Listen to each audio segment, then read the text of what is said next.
ish. I forget to age our animals sometimes. First of all, hi, I'm Rachel, I'm the bird curator. This is Carol, the assistant bird curator, and Cito, who is a Humboldt penguin. So he is a 3-year-old bird that was hand raised, which is why he can come out for encounters like this. He was hand raised because although his parents were fantastic parents, the chicks were both chicks got sick, and so we decided that their best chance of survival was to be in our vet clinic, and that meant us hand rearing them.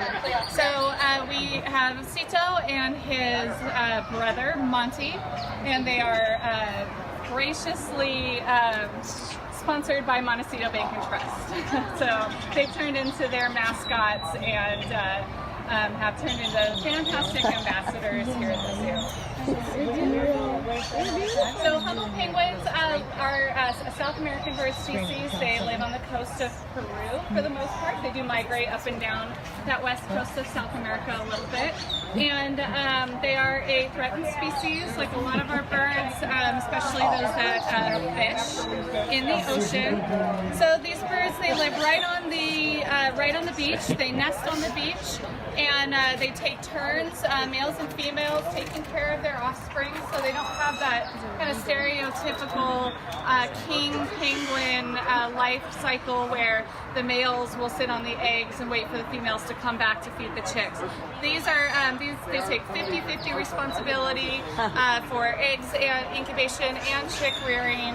Go out and fish for some food and come right back to the chick and feed them. So they generally lay 2 eggs, and they incubate those eggs for about 45 days or so.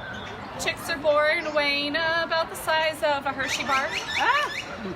And great way to say it. They grow up and can range anywhere from about 15 to 20 pounds or so. So they're very strong. They have really good eyesight, especially in dim light. So you can imagine this might help them with their fishing in the ocean. They're really responsive to light changes and reflections, So nice. which makes playing with laser pointers and penguins a whole lot of fun. But they'll also chase reflections. Like you will often see guests with their phones or their watches playing with reflections in the water. Penguins will chase those for as long as they can. They were cool.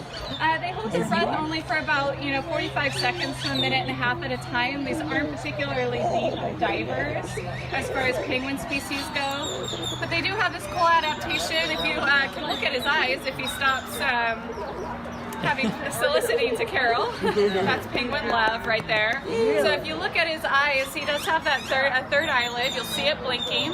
Those are penguin goggles. So they close those as they dive into the ocean, and protects their eyes and helps them hunt.